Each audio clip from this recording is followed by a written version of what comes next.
soothing story time.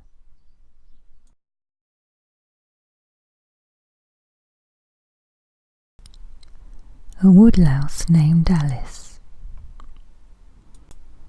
The creatures of nature had gathered to tell stories under the falling leaves of the autumn trees. Beam went first. Alice the woodlouse was having a good evening. She didn't know yet that her plans would go wrong and she would need to set out on an adventure. The sun had gone down and the forest was dark now. She was making her way up the gaps in the bark of a huge tree. There were lovely chunks of dead leaves trapped in the crevices of the bark of the tree. She ate some dead leaves and then carried on up. The moon was out, and she liked to go high up the trunk and then look out at the forest at night and conduct. She had a special stick that she'd taken from a fallen branch of the special tree with the red leaves. She liked to take out her special stick and pretend she was conducting the orchestra of the forest, the buzzing and songs of insects rubbing their wings together, the squeaks and calls of the animals, the rustling, the rain, the wondrous howling wind. It was all music to her.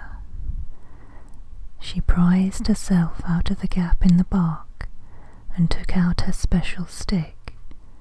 The breeze was strong tonight, and the forest was a joyous opera of leaves rustling, strongly with each new gust of wind, and then softly, softly, softly, as the breeze died down, only to crash together again at the next wave of air flying through the forest.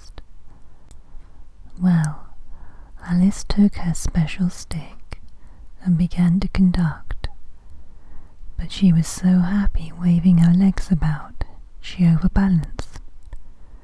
She grabbed tightly onto the bark to stop herself from falling, but in order to do so, she let go of her special conducting stick, and it tumbled away into the darkness and floated on the wind till the night took it, and it was lost to Alice's eyes. She waited in the darkness, first sad, then angry, then resigned, then sad again. The music in the darkness flowed out to her, but she could conduct no more. The special tree with the red leaves still grew in the forest. A new special stick could only come from that tree, so she would just have to go and get a new one. Alice turned round and set off down the tree on the first stage of her journey. At the bottom of the tree was the tall grass. Alice was deciding on the best route when another woodlouse wandered over. Algernon said hello and asked what Alice was up to. She explained about her lost special stick. "It's too far and difficult, you won't make it, and you'll probably get eaten by a bird when the sun comes up and you are still in the middle of a grass field. Also, it's not called a special stick for conducting. You mean a baton." Alice loved being corrected as much as most creatures love being corrected. "Get lost," Alice strode away. "You'll get eaten," Algernon shouted after her, but she ignored him. Algernon never went anywhere interesting. First, Alice made her way through the tall grass as fast as she could. She did not want to get stuck out in the open in the daylight. She would sleep during the daylight under a nice cozy rock, or if possible some dead leaves under a rotting log, so she could eat and sleep without having to move. Luxury.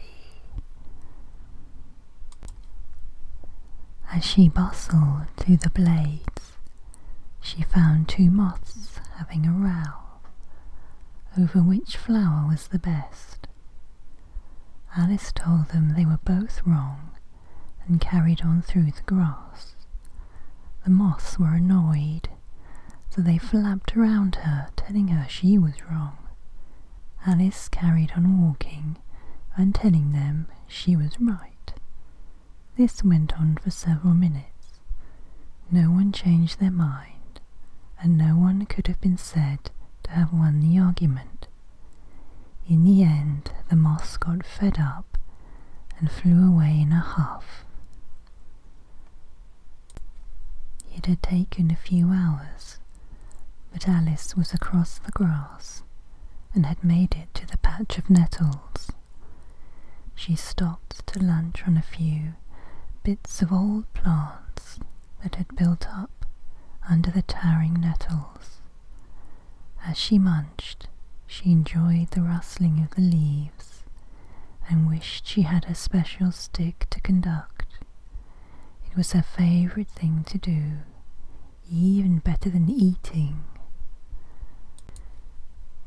She looked over to the next point she had to reach. Beyond the nettle patch was a branch that had fallen from a nearby tree.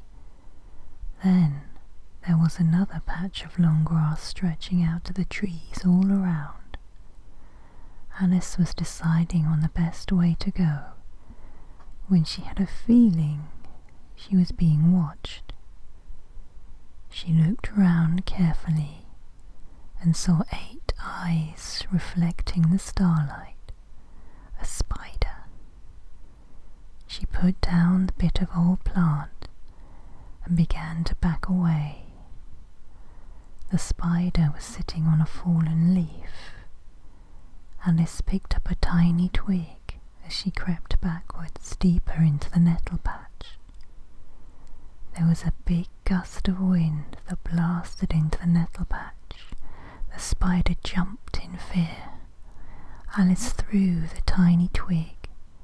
It caught the wind and bounced off the head of the spider, which jumped again and scuttled away.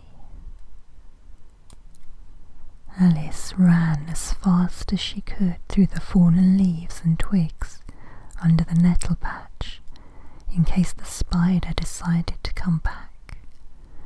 Eventually, she was on the fallen branch, looking out at the trees. She could just make it to the trees by daylight if she went as fast as she could. So that's just what she did. Alice scuttled round grass and over stones, along twigs, fell off, got back up, carried on, said hello to a caterpillar, yelled up at some sort of insect in the dark, she wasn't sure what, just avoided getting trampled by a passing fox, watched an owl swoop past, which was beautiful and terrifying, shouted more greetings to other things she couldn't see in the dark, got temporarily stuck to a slug, tried to hitch a ride on a mouse but fell off, stubbed her leg on a pebble and walked with a wobble for a bit, and finally, just to make everything especially difficult, the sky clouded over, the breeze turned into a gale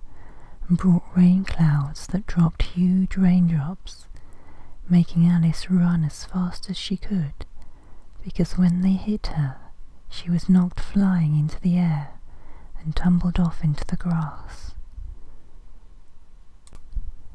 Eventually, soggily, and with a fierce determination she arrived at the base of a tree, skirted round it to avoid the driving rain, and dragged her tired body up the bark of the tree to a crevice that no animal or bird would be able to get to, and wedged herself in as far as she could.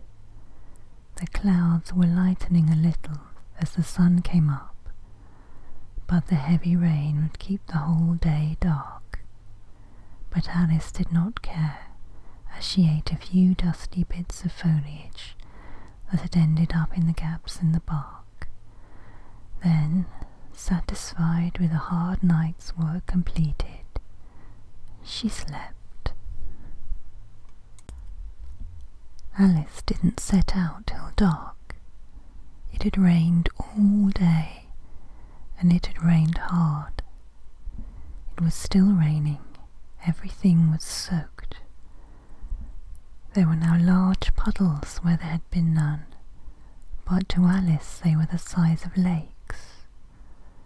So as she looked out, she decided on a plan. It was still breezy, so she decided to try something she had always wanted to do. She would get a large leaf and a small leaf. She would stand on the large leaf and hold up the small leaf as a sail, and use the leaves as a boat to cross the puddles. Alice made her way down the tree trunk as the light fell. When the forest became dark shapes, she set out to gather the leaves that had fallen. She dragged several different sized leaves to the side of the puddle that stretched out between her and the way to the tree with the red leaves. She had a stick to push herself away from the earth at the edge, so Alice set a leaf on the water, tried to climb on, and fell off, and started again. After a few tries, she was standing on the big leaf, holding a stick and a small leaf. She pushed off, wobbling on the leaf, wondering if this was a good idea. She steadied herself and lifted the smaller leaf. The wind caught it and propelled her along, which was fun. Unfortunately, the wind was swirling around the trees.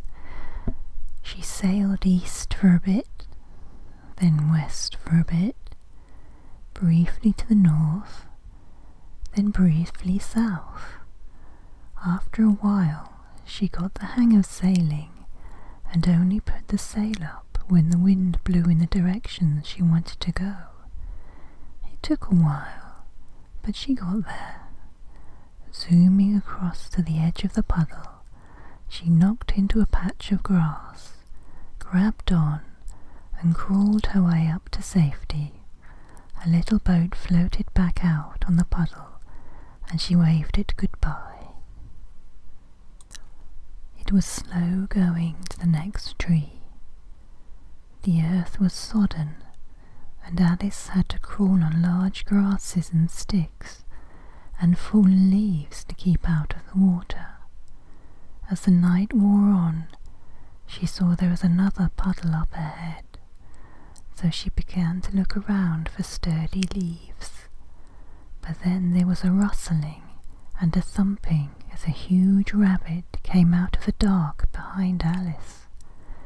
She took a chance and ran forward, jumped, and managed to grab onto the rabbit, who didn't notice the tiny woodlouse. The rabbit carried on ahead, then turned to run round the next two large puddles. Alice was having a lovely time. The night flashed past her, and she was getting closer and closer to the tree with the red leaves. The rabbit stopped to listen. Alice looked out in the direction the rabbit was looking. Then it scratched itself with its back leg, and Alice flew up into the air and landed in a pile of leaves. They were red leaves. The rabbit hopped away. The tree with the red leaves was before her. She looked round excitedly for a fallen branch. She rushed over to a fallen branch. She scrambled up to get to the small twigs. Tested again. One end of a little branch looked small enough. She grabbed onto it with her many legs and snapped the end off the branch. Then she held up the stick triumphantly. She had her new special stick. She heard the falling rain, the rustles, the drips, the wind blowing the grass, the mouse scuttling past, all the sounds of the forest, and she began to conduct. The end.